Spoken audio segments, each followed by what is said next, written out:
दोस्तों, क्या कभी आपने बिना आलू के समोसे बनाए हैं?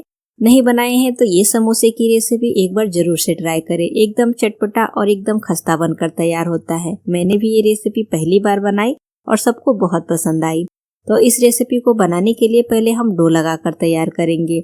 तो बाउल में हम लेंगे 1 कप मैदा और इसमें हम ऐड कर लेंगे छोटी चौथाई चम्मच नमक, छोटी चौथाई चम्मच अजवाइन, छोटी चौथाई चम्मच कनौजी के बीज और मोइन के लिए इसमें हम ऐड करेंगे 1 बड़ी चम्मच घी।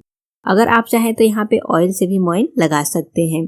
अब घी को हम अच्छे से मसलते हुए मैदे के साथ मिक्स करेंगे। मोइन अच्छा होगा तो समोसे जो है एकदम बढ़िया खस्ता बनेंगे। तो देखिए एकदम परफेक्ट मोइन लगा है और मैदा जो है अच्छी तरह से बंध रहा है। अब हम इसमें पानी ऐड करेंगे और इसका हम डो लगाकर तैयार करेंगे। तो जैसे नॉर्मल हम समोसे का आटा गूंथते हैं ना, बिल्कुल उसी तरह से इसका हमें डो लगाकर तैयार करना है। तो अच्छे से मसलते हुए गूंथ लेंगे। ये डो जो है रेडी हो गया है। इसे कवर करके साइड में रखेंगे। अब हम गैस पे पैन रखेंगे और इसमें हम ऐड करेंगे 2 बड़े चम्मच ऑयल और जैसे ही ऑयल गर्म हो जाए आधी छोटी चम्मच जीरा, आधी छोटी चम्मच सौंफ ऐड करेंगे, 2 बारीक कटी हुई हरी मिर्च ऐड करेंगे और यहाँ पे हमने 2 बड़े साइज का प्याज लिया है। प्याज को हमने इस तरह से काट के और इसके लच्छे जो है अलग करके ले लिया है और प्याज को हम चलाते हुए अच्छी तरह से भूनेंगे। प्याज को हमें हाई फ्लेम पे भूनना है जिससे कि प्याज का जो मॉइस्चर है ना वो जल्दी से खत्म हो जाए और प्याज को हमें बहुत ज्यादा पकाना नहीं है। अगर आपने बहुत पतले तले की पैन या कढ़ाई ली है ना तो प्याज को आप मीडियम फ्लेम पे ही भूने, नहीं तो प्याज जो है जल जाएगा। मैंने जो पैन लिया है ये काफी मोटे तले का है तो मैं इसे हाई फ्लेम पे भून रही हूँ। तो देखिए प्याज जो है अब थोड़ा सा सॉफ्ट होने लगा है। तो इसमें हम ऐड कर लेंगे स्वाद अनुसार नमक। नमक ऐड करने से प्याज का जो मॉइस्चर है ना वो बहुत ही जल्दी से रिलीज होगा और प्याज जो है बढ़िया से सॉफ्ट हो जाएगा। तो प्याज को हमने अच्छी तरह से भून लिया है। आप देख सकते हैं इसका कलर भी चेंज हो गया है और अब ये सॉफ्ट हो गया है और बिल्कुल भी अब इसमें मॉइस्चर नहीं है। तो यहाँ पे हम गैस का फ्लेम मीडियम कर लेंगे और इसमें हम ऐड करेंगे 1 बड़ी चम्मच बेसन। बेसन ऐड करने से क्या होता है ना कि प्याज में थोड़ा बहुत जो मॉइस्चर रहेगा ना बेसन ऑब्जॉर्ब कर लेगा और प्याज जो है एकदम गीला नहीं रहेगा। इसे भी हम चलाते हुए प्याज के साथ 1 मिनट तक भूनेंगे जिससे कि बेसन का जो कच्चापन है वो निकल जाए। तो यहाँ पे बेसन और प्याज को हमने 1 मिनट तक भून लिया है। अब हम इसमें ऐड कर लेंगे छोटी चौथाई चम्मच हल्दी पाउडर, आधी छोटी चम्मच धनिया पाउडर, आधी छोटी चम्मच गरम मसाला पाउडर, छोटी चौथाई चम्मच काश्मीरी लाल मिर्च पाउडर, आधी छोटी चम्मच चाट मसाला पाउडर और मसाले को हम प्याज के साथ अच्छी तरह से मिक्स करेंगे। मसाले ऐड करने के बाद से ना हम प्याज को 1 मिनट तक भूनेंगे जिससे कि मसाले बढ़िया से मिक्स हो जाएं और ये मसाले भी भून जाए, इसका कच्चापन निकल जाए। तो यहाँ पे हमने प्याज को अच्छी तरह से मसाले के साथ भून लिया है। अब इसमें बिल्कुल भी मॉइस्चर नहीं है और मसाले भी भून चुके हैं। तो इसमें हम ऐड करेंगे बारीक कटा हुआ हरा धनिया और इसे अच्छी तरह से चलाते हुए मिक्स कर लेंगे। तो ये हमारा जो प्याज का स्टफिंग है अब रेडी हो गया है। तो यहाँ पे हम गैस का फ्लेम ऑफ करके और इसे हम अच्छी तरह से ठंडा कर लेंगे और जो मैदे का हमने डो लगा के रखा हुआ था ये जो अच्छी तरह से सेट हो गया है तो इसे एक बार मसल लेंगे और इसकी हम छोटी छोटी सी लोई बनाकर तैयार करेंगे। तो जैसे हम पूरी बनाते हैं ना वैसे ही हमें छोटी छोटी सी लोई लेनी है। पूरी से थोड़ी सी बड़ी, बहुत ज्यादा बड़ी नहीं लेनी है। तो सभी लोइयां हमने बना ली हैं।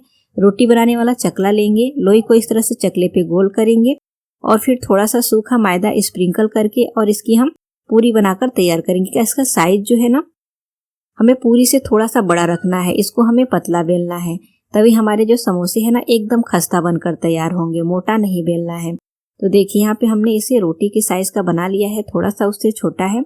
अब हम नाइफ की सहायता से इसे इस तरह से काट लेंगे। तो जैसे हम ट्रायंगल शेप की पूरी काटते हैं ना वैसे ही हमें इसे काट कर ले लेनी है और अब हम इसका कोन बनाकर तैयार करेंगे।